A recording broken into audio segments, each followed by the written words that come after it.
Reverend Jackson, we do need your inspiration. Can you hold on for a minute, sir? I'm trying to get a picture. We're going to invade soon. How are you? Please speak. Listen. Please speak. Can you speak just for a few words? Can you stay still for 1 minute, sir? We do. I'm trying to take a picture. Okay. Can I stand with you? It don't really matter who's standing with him. I just want a picture of the man. I'm trying to wait till you take the picture. For all these years. That's important. That's important. Jackson. We want a picture. Get a picture of y'all two together. Thank you, sir. Thank you, sir. Hey! How you doing? Hey, I know you. Good to see you. Great man.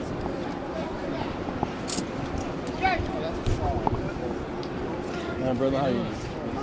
Pleasure. Good to see you. Thanks for being here. Sir, Jessie Jackson. My name is Sherry Roach Dawson. Can you say Hare Krishna? All right. Would you mind if my friends I'm Nikki. This is Daniel. We're from the food committee.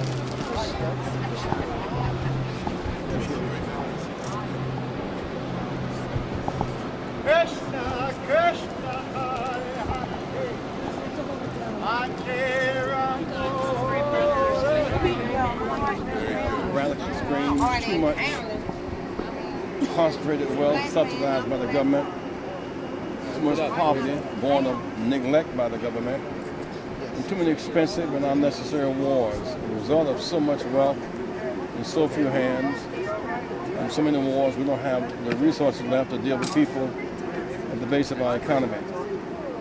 Those on the deck of the ship are having big fun and making more money than they've ever made before. The more Americans are in the hull of that ship, and they're homeless, or they can't pay their rent, they're facing home foreclosure, they're facing church foreclosure, student loan debt is not greater than credit card debt. So this is a protest. It must be heard.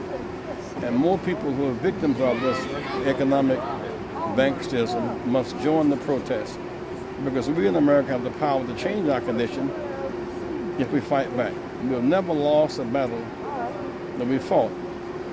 We never won a battle unless we fought. But those who are the victims must have the dignity to fight back. Those who face home foreclosure, fight back. Those who've lost their jobs to faulty trade policy must fight back. Those who cannot afford to go to school because of high tuition and student loan debt must fight back. And if we do fight back with nonviolence and discipline and focus, we'll win this battle.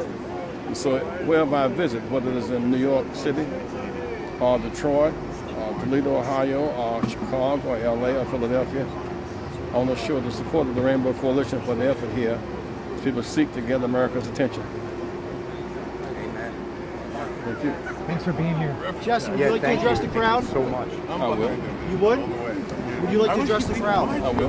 Mic check! Mic check! Mic check! Mic check! Go ahead, Jesse. Short, just little, couple words at a time, and we'll repeat it.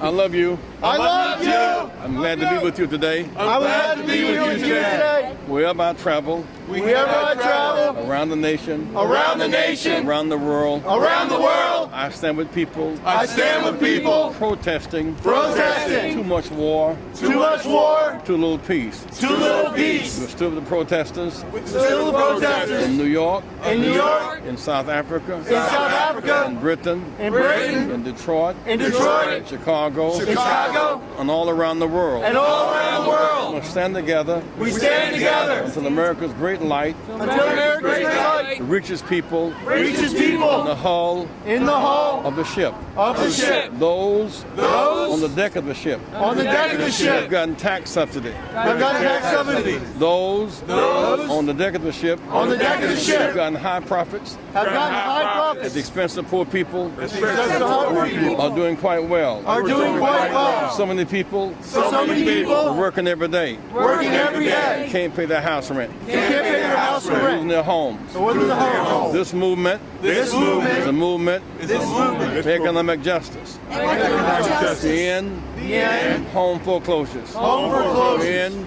The end. Church foreclosures. Church foreclosures. The Ford. For every American. Every American. A plan.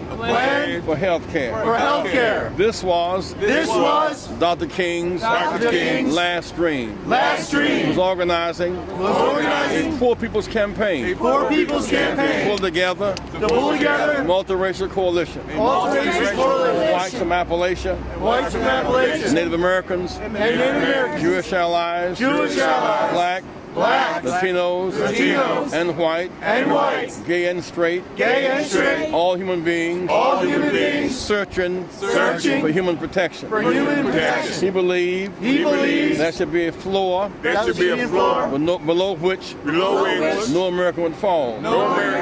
Therefore, he was planning to march to Washington and occupy all. Challenge our nation to choose the war on poverty and home and healing and end the war in Vietnam killing. We've tried war. War is futile. War is expensive. War will not work. We've tried it. Over and over again. Now give peace a chance. As we gather today, we remind Philadelphia and America that the poor must be recognized. We are the crack in the Liberty Bell. And there will be no true sound until we wipe out poverty and not wipe out the poor. We end malnutrition and not wipe out malnourished. Red and yellow, brown, black, and white, all precious in God's sight. Everybody matters. We have enough food to feed everybody. We have enough health facilities for all of us. But too few have too much. Too many have nothing. It's time for a change. And so if we're determined, remain focused, disciplined, and nonviolent, we will prevail. Nonviolence is important. The press would rather cover a brick than a bank. The press would rather cover a brick than a bank. Focus on bank policy. The banks will bail out because of risky and foolish spending. The banks will bail out. The banks receive zero interest money. They will bail out the victims left out. The insurance companies got more customers. Their fees have risen. The uninsured have risen. We gave tax extensions to the wealthiest Americans. More tax breaks and all the state budget deficits combined. Now's the time to put America back to work. Now's the time to educate all of our children. Now's the time to choose schools over jails. Now's the time to choose life over death. Now's the time to choose futures over funerals. You must stand tall. And never give up. Never surrender. Hold out. The winter cannot be too cold. The weather cannot be too tough. Hold on until something happens. Hold out long enough. You will touch America's conscience. On our best days. We as a nation have the capacity. Must have the will. To fight for justice for everybody. What makes America great is our invitation interpretation. It's our interpretation. French for people from France. And so English for English. But for America, give me your tired. Give me your tired. Give me your tired. Give me your tired. You're poor. You're poor. Your whole masses. Your whole masses. We run to breathe free. I will make of those persons I will make up a new America. A new America. We will turn. We will turn. Rejected stones. Rejected stones. The cornerstones. The cornerstone. This land Of this land. is our land. Our land. This land This land is made is made for you and me. And so be courageous. Have faith. Have hope. Never surrender. Keep hope. Alive. Keep hope. Alive. Keep hope. Alive.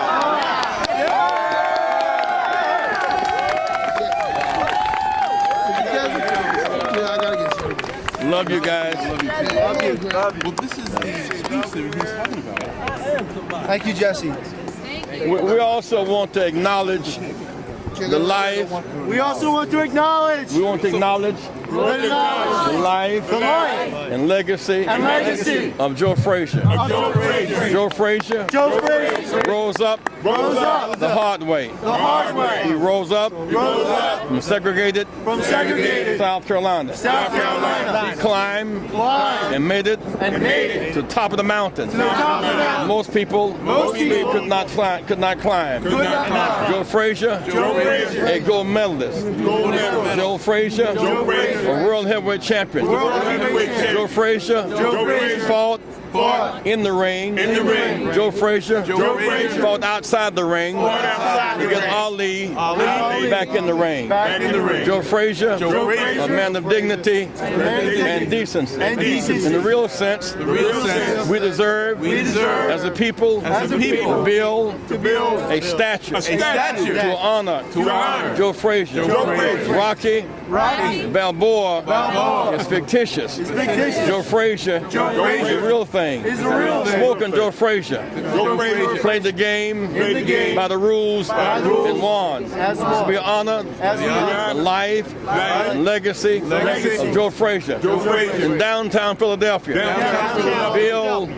Build a statue to the champion that we might memorialize his good works. Love you guys. Thank you so much. CBS. She's right behind you. I'm behind you. Jesse, next time talk slower. Jesse, next time do this mic check slower. Okay, but 1 second. Reverend Jackson, tell us why you're out here today. Because the occupiers put a focus on poverty, the forgotten part of the American dream. Today, while there are those who are prospering on the deck of the ship, we've gotten bailed out by the government. The bankers got bailed out with zero interest money without bailing out the victims of home and church foreclosures. The insurance companies got added subsidies, so now they have more fees and more uninsured people. The major oil companies have made $1 trillion since 9/11. They're still getting tax subsidy. The Bush tax cut extension amounts to more money than all of the state budget deficits combined. And so there is this radical concentration of wealth upward and jobs outward because of faulty trade policy, expensive wars, and more people in poverty. Our moral authority is driven by how we treat the poor. In many ways, those who are occupying are sending a clear message. It's time for a renewed commitment to economic justice and to shared economic security. The gap between the have and have-nots has gotten much too great, and so the gap between the health gap and the wealth gap, the income gap, must be addressed. And lastly, today's student loan debt is greater than credit card debt. So many of our youth will not apply for college. Others will go and cannot stay. Others have a guaranteed debt without a guaranteed job. And so we must be sensitive to those who are occupying, represent the canaries in the mine. They are saying that down this mine there's some gas and people are dying down here and they're hurting down here. And so I want to support whether we're in South Africa, as they marched last week we were there, or New York, or Chicago, or Detroit. We must hear the voices of those who are in these occupied zones. Will you encourage them to stay here past the permit on the 15th? The They mayor must has stay said, as long as they can stay. Let me say because the issue is not just those who are staying here, those in neighborhoods whose homes are boarded up, whose neighborhoods have vacant lots now, whose businesses have closed. The real issue is not those who are here, but those who are afraid to come here, but who really ought to be showing a massive, disciplined, focused, nonviolent protest until we begin to rebuild houses again, to make health care affordable again, until we provide jobs again. The president, they represent America's conscience. They are disturbing us because we're seeing veterans who have played by the rules. 1/3 of all the veterans, 1/3 of them are unemployed. Half of the homeless men are veterans, and so they're disturbing because we want to focus, on football and basketball and baseball. But they're saying that we also need houses, jobs, and health care. So we must be gentle as we relate to that. What do you say to those people who say that the Occupy movement does not have a message? The clear message is that there's a need for economic justice. There's a need to be sensitive to the least of these. What makes America great is not just by how we treat those on the deck of the ship and those in the cabins, but by how we treat those in the hull of the ship. And more Americans are in the hull of that ship.